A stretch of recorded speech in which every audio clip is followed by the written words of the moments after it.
And I'll mention I've been with the CFPB now for about 9 months.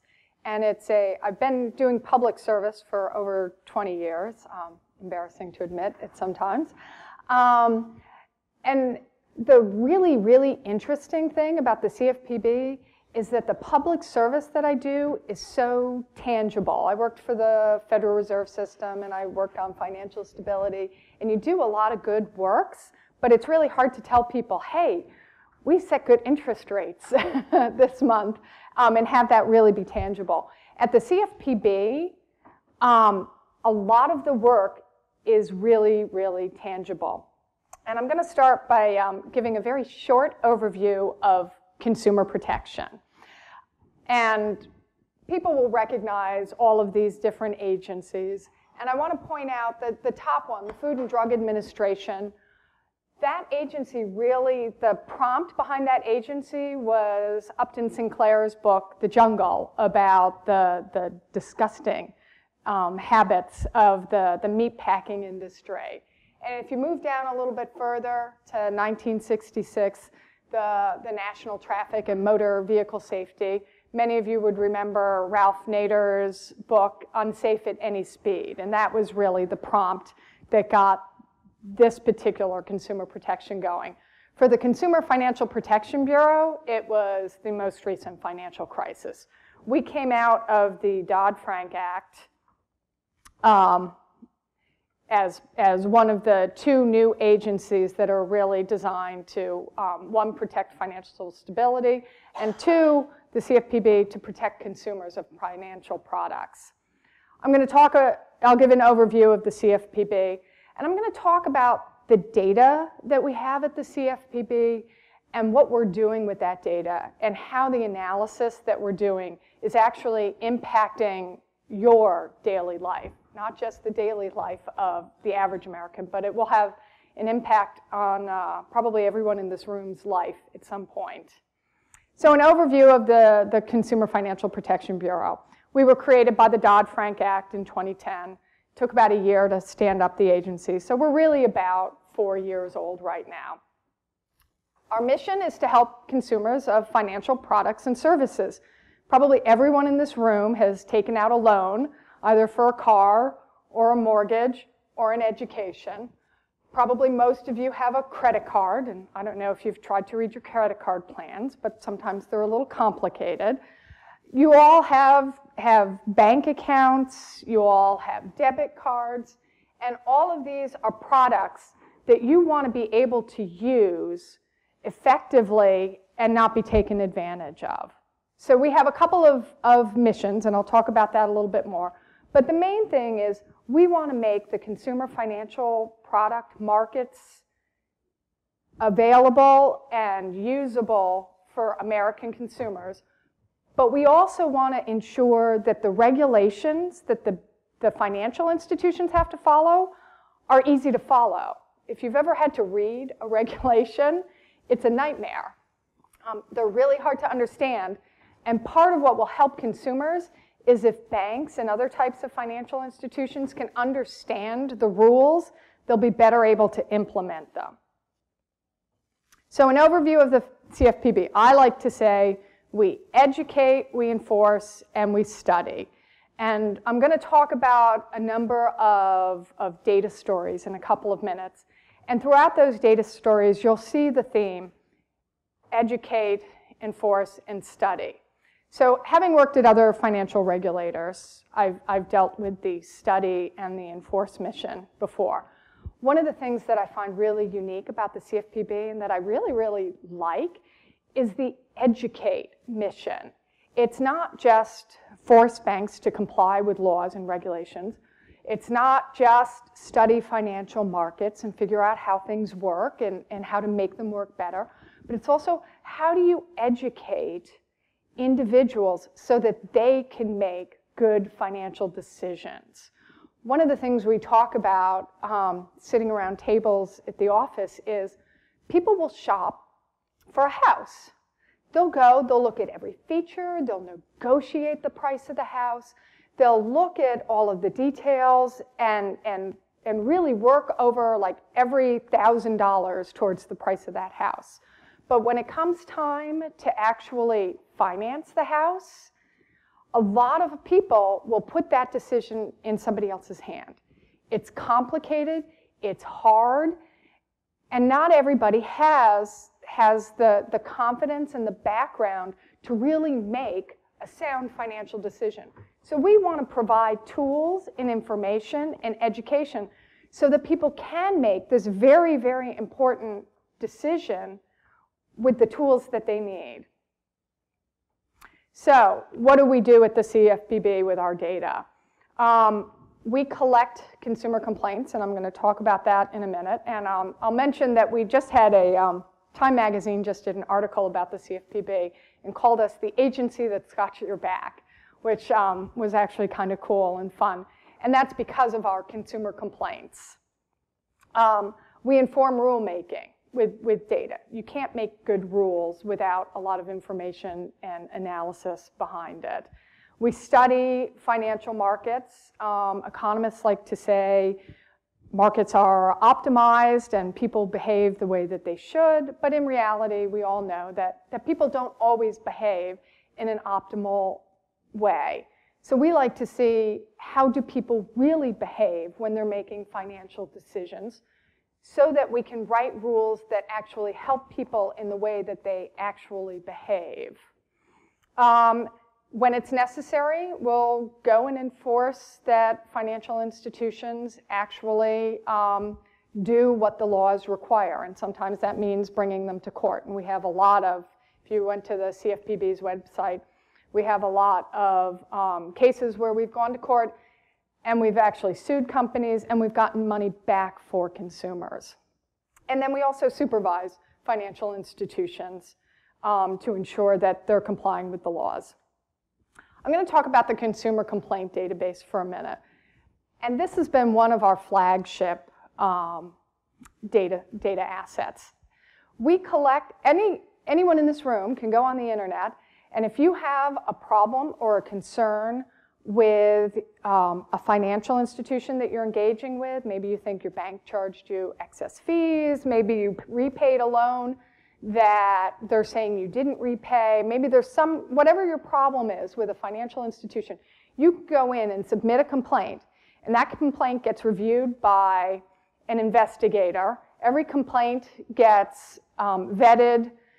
We go to the actual financial institution and say, what do you think about this complaint? In some cases, there's remuneration is made to an individual consumer, and in other cases, you can imagine there's complaints where, yes, that's not a great thing that happened to you, but nothing illegal happened or nothing inappropriate happened. The other really nice thing about this complaint database is not just that we investigate these complaints, we make a lot of the data public. So from the beginning, and we currently have about 650,000 complaints from the time we started this database. From the beginning, we've published what we would call the structured data. What's the financial institution that the complaint was against? What kind of a complaint was it? Was it, a debt collection complaint? Was it an unfair lending complaint? We've published the structured data associated with it. But what's really, really valuable in this data is the narrative information, the story that the people are telling about this. And that's where you get a lot of the information. So there's always the mix between you want to put information out there for the public to use, but you also want to protect people's privacy. So this is where the data analytics comes in. We needed to figure out how could we publish these narratives while protecting consumers' privacy. And the last presentation about anonymity was actually tied right into it, and he talked about redaction. So we went through and we did machine learning and natural language processing to redact. So if you look at here where, I don't know how well you can see it, but we've got a lot of stuff that's X'd out. And how did we do that? We don't have somebody going in and manually with the black marker Xing things out. We took test data sets where we figured out what were the patterns of words that were problems, if there's account numbers, if there's social security numbers, anything that were potential problems, and we ran these through, and we did the machine learning along with the natural language processing to be able to programmatically scrub these. Now we're putting this out on the web, so we do a manual review before things actually get put out on the web to make sure that we've captured what we want. But the benefits of doing this programmatically is my computer never has, it's never tired. It doesn't work better in the morning than it does in the evening. It's always consistent. So by doing it programmatically, we catch a lot more of the information rather than somebody doing this manually. And it's faster and, of course, less expensive. So I promised to tell a couple of data stories about what the work that we're doing. And so from the consumer complaints, we go in and we analyze, and we're working on tools right now that will that help investigators to analyze this data. 650,000 complaints. Going through narratives is a nightmare to try and do any sort of analysis on the breadth of information. So we're creating analytics tools using Elasticsearch and Solar and other products that help the investigators go through and actually search for common types of complaints or trends. And so one of the things we found from our complaints database was a number of complaints where service members were being taken advantage of. So this is a copy of a press release that we have about where we actually went out and we sued some companies, and we got $1 million back for service members for either unfair or illegal practices. Another data story, this is actually my very favorite data story, mostly because it was such a cool analytical engagement. So we took the consumer complaint data. A lot of people complained about getting cited for their credit reports were getting dinged because they had medical debt outstanding. And I'll talk a little bit about medical debt in just a minute. So we took a lot of the consumer complaint data. We took structured credit data about consumers. We did interviews of healthcare professionals, and we did a lot of literature reviews to figure out how does medical debt and billing work. This was a fascinating study, combining all of those different types of data. So I'm sure you can imagine the complexities that went into that. But what we found is that medical debt is different from other types of debt, and it does not act as good a predictor as other types of debt delinquency. So why is that? It's probably obvious. Right now I'm dealing with the fact that my husband's physical therapist is arguing with our insurance company, and he was threatened last night that, well, if you don't pay us, this is going to go on your credit record. And I said, bring it on, because we're covered for that. But a lot of times in medical debt, you're actually responsible, or you're deemed responsible for that outstanding debt while the insurance company and the service provider are debating about how much are they going to pay and who has to pay what. And so what we found through the complaints database was sometimes people didn't know that their credit records were being dinged until they actually looked at their credit report. There's also, unlike not paying your rent or not paying your credit card bills, medical debt often comes up because of something sudden and extreme. And somebody who is perfectly willing to pay that may not be able to pay it in full on day one. Whereas your rent, you know you can plan for, and there's events that happen that cause problems in that. So by doing this study, what we found was that medical debt is different, and it's not a good predictor of willingness or ability to pay your debts. There were a couple of results from this, and my favorite is that this actually, this really shows the benefit of study and educate. Because without the CFPB having to go in and do any sort of regulation or any sort of mandate, by publishing this study, FICO, one of the leading credit scores, changed the way that it calculated its credit score to discount medical debt. It didn't eliminate it from the algorithm, but it saw that because medical debt is not as good a predictor as other types of debt, or delinquencies is actually the term I should be using, it changed the way it did it. We didn't require it, but they saw, because we did this study and we evaluated these markets, that this is something that should change. So this is actually one of my favorite data stories. I'm going to talk a little bit about mortgage data. Anyone who lived through the financial crisis in the 90s or the most recent financial crisis knows that mortgages had a role to play in this. We've been collecting mortgage data, the regulatory community collectively, for many, many, many years, probably 20 years. The CFPB now, after the Dodd-Frank Act, got the responsibility for collecting this data. One of the really fabulous things about the mortgage data is that almost all of it is public data. So on this website, you can actually download the data.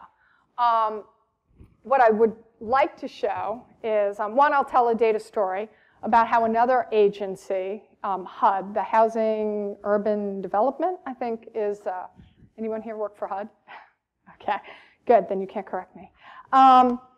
They use these, other agencies use this data as well as the public uses this data.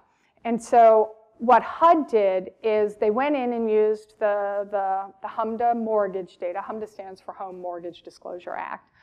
Mortgage data, along with some other data, to identify areas that needed emergency assistance. And so the benefit of doing this analysis is that areas that might have otherwise really been underutilized or abandoned or become a blight on the community, because HUD was able to recognize where these places were, they were able to go in and do redevelopment programs in those areas.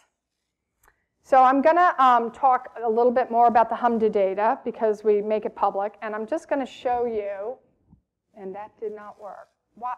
I'm sorry, we're still on the complaint database, aren't we? You haven't seen any of my slides. Oh, you did? Okay. I should be able to get to. Oh, I'm sorry. I'm not a Mac user. So, okay. I wanted to show this particular website because I like the visualizations that we do on this particular website, where because the data is public, you could actually download the data and look at it any way you want. But it's kind of nice to see here, this is sales of mortgage and refinancing startups. But when you look at the over time, it's actually pretty interesting information. You can also go in and you could drill down into your area, what's going on over time. So I thought I would just demo that a little bit. Back. Sorry.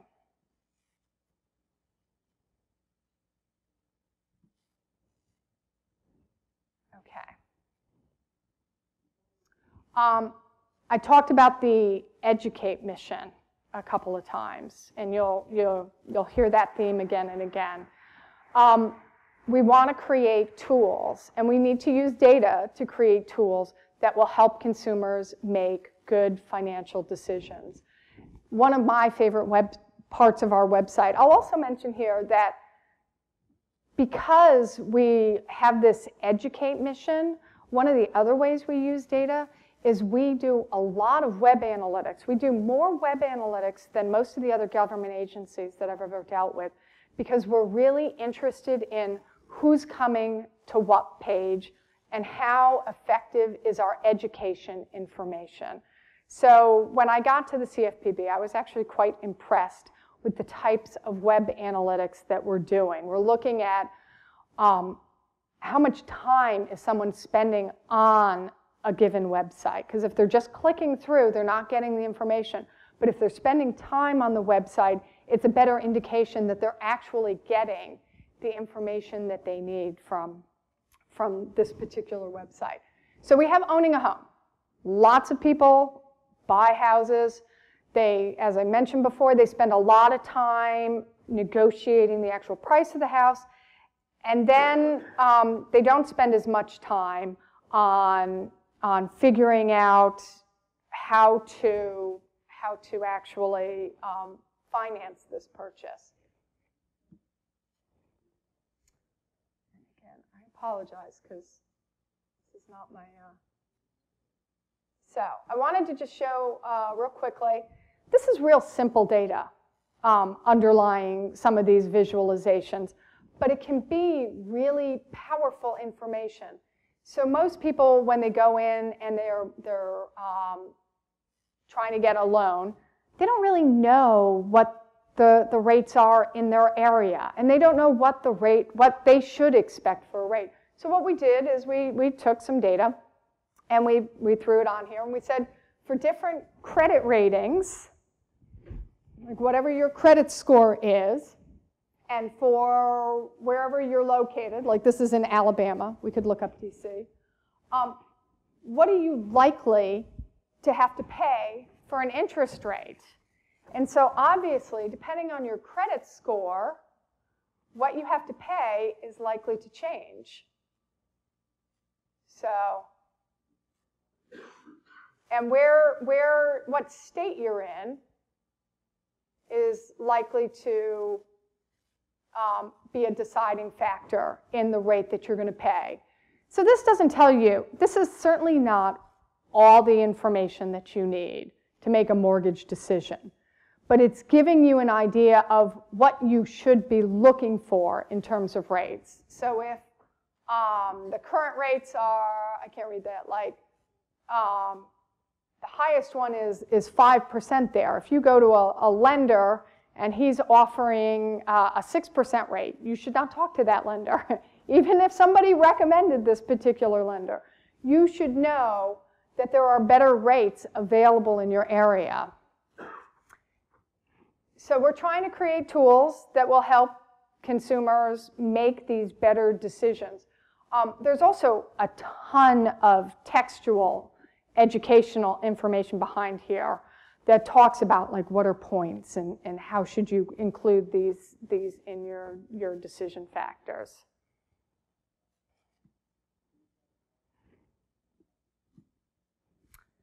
And sorry, I'm trying to get back to the...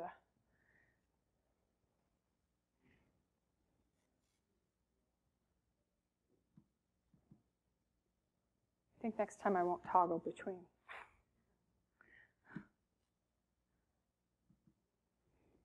No. Okay. And finally, I'll talk about data that we use for enforcing. So there are bad actors out there in the world that take advantage of either loopholes or consumers who are not, as understanding of what they may need to know.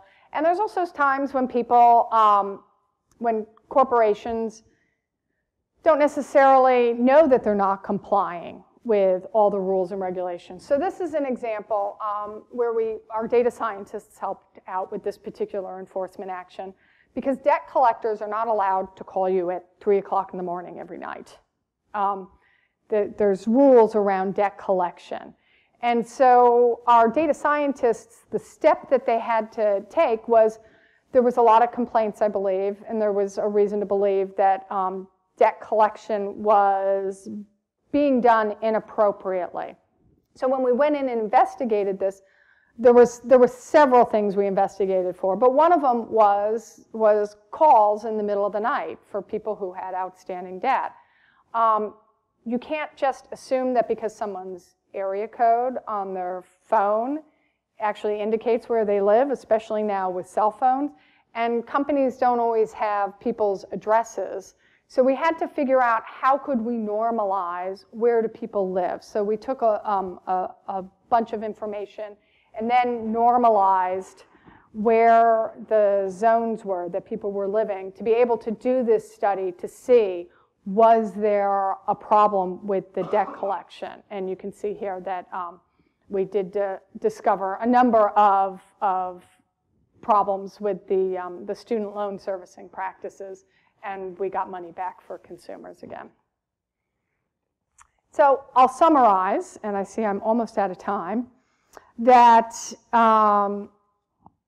we use data to educate, we use data to figure out how to do a better job educating and who we are educating. We use data to enforce, such as in the last example. And we use data to study.